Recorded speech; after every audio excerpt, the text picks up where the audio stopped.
ಹಾರ್ಮುಜ್ ಜಲಸಂಧಿ ಬಳಿ ಇಸ್ರೇಲ್ ನಡೆಸಿದ ದಾಳಿಯಲ್ಲಿ ಇರಾನಿನ ನೌಕಾಪಡೆಯ ಮುಖ್ಯಸ್ಥ ಅಲಿರೇಜಾ ತಂಗ್ಸಿರಿ ಸಾವನ್ನಪ್ಪಿದ್ದಾರೆ.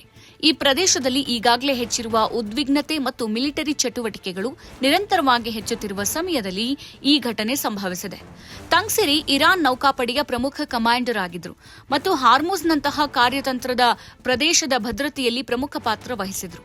ಹಾರ್ಮುಜ್ ಜಲಸಂಧಿ ಮುಚ್ಚೋಕೆ ಅವರೇ ಕಾರಣರಾಗಿದ್ದರು.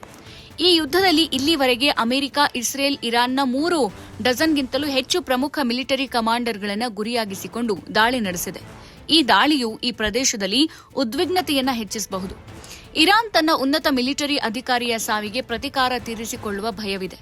ಇದು ಗಲ್ಫ್ ರಾಷ್ಟ್ರಗಳು ಮತ್ತು ಅಂತಾರಾಷ್ಟೀಯ ಜಲಮಾರ್ಗಗಳಲ್ಲಿನ ಭದ್ರತಾ ಬಿಕ್ಕಟ್ಟನ್ನು ಇನ್ನಷ್ಟು ಆಳಗೊಳಿಸುವ ಸಾಧ್ಯತೆ ಇದೆ.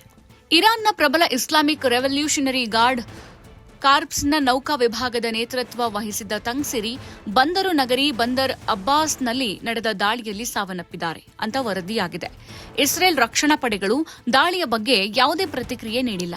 ಟೈಮ್ಸ್ ಆಫ್ ಇಸ್ರೇಲ್ ವರದಿಯ ಪ್ರಕಾರ ಹಾರ್ಮುಜ್ ಜಲಸಂಧಿಯ ಮುಚ್ಚುವಿಕೆಗೆ ತಂಗ್ಸಿರಿ ಕಾರಣರಾಗಿದ್ದರು. ದಾಳಿಯ ಬಗ್ಗೆ ಇರಾನ್ ಅಥವಾ ಇಸ್ರೇಲ್ ಸೇನೆಯಿಂದ ಇದುವರೆಗೆ ಯಾವುದೇ ಪ್ರತಿಕ್ರಿಯೆ ಬಂದಿಲ್ಲ. ಇರಾನ್ ಇಸ್ರೇಲ್ನ ಟೆಲ್ ಅವೀವ್ ಸೇರಿದಂತೆ ವಸತಿ ಪ್ರದೇಶಗಳ ಮೇಲೆ 2 ಗಂಟೆಗಳಲ್ಲಿ 4 ಕ್ಷಿಪಣಿಗಳನ್ನು ಹಾರಿಸಿತು. ಇದರಿಂದಾಗಿ 7 ಜನರು ಗಾಯಗೊಂಡಿದ್ದರು. ಲೆಬನಾನ್, ಇಸ್ರೇಲ್ ಮತ್ತು ಹಲವಾರು ಡ್ರೋನ್ಗಳನ್ನು ಸಹ ಹಾರಿಸಿದೆ. ಬುಧವಾರ ರಾತ್ರಿ ದಕ್ಷಿಣ ಲೆಬನಾನ್ನಲ್ಲಿ ಹೆಜ್ಬೊಲ್ಲಾ ಉಗ್ರಗಾಮಿಗಳೊಂದಿಗೆ ಗುಂಡಿನ ಚಕಮಕಿಯಲ್ಲಿ ಒಬ್ಬ ಐಡಿಎಫ್ ಸೈನಿಕ ಸಾವನ್ನಪ್ಪಿದ್ದಾನೆ. Iran, Bharat, Pakistan, China, Russia ಮತ್ತು ಟರ್ಕಿ ಸೇರಿದಂತೆ ತನ್ನ ಇತರ ಸ್ನೇಹಪರ ರಾಷ್ಟ್ರಗಳಿಗೆ ಕಿರಿದಾದ ಸಮುದ್ರ ಮಾರ್ಗದ ಮೂಲಕ ಪ್ರಯಾಣಿಸಲು ಅವಕಾಶ ಮಾಡಿಕೊಟ್ಟಿದೆ. ಹಾರ್ಮುಜ್ ಮುಚ್ಚುವಿಕೆಯಿಂದಾಗಿ ಜಾಗತಿಕ ತೈಲ ಬಿಕ್ಕಟ್ಟಿನ ಬಗ್ಗೆ ಅಮೆರಿಕ ಚಿಂತಿತವಾಗಿದೆ. ಜಾಗತಿಕ ಇಂಧನದ 5ನೇ 1 ಭಾಗವು ಅದರ ಮೂಲಕ ಹಾದು ಹೋಗುತ್ತೆ.